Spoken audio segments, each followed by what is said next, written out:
Alright, yesterday we talked about adding real numbers. Today we're going to talk about subtracting real numbers. So let's get started. Here's the rule when we subtract real numbers. Alright, the rule is that we keep the first number and add the inverse of the second number.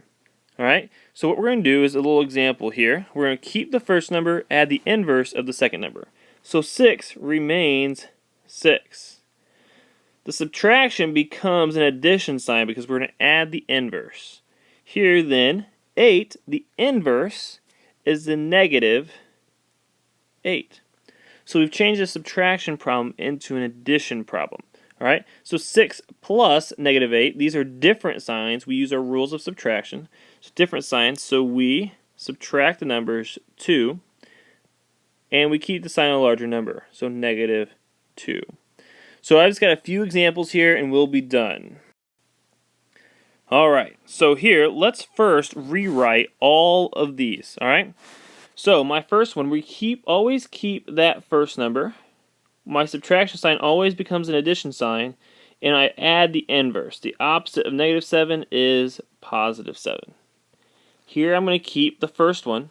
I'm going to add, and then my negative number, because I'm going to add the inverse, becomes a positive number. Here I keep the first number, I then add, and my positive number, sometimes it helps put parentheses around them, becomes a negative number. Now I can do my rules of addition. Here I have different signs, so I'm going to subtract my number,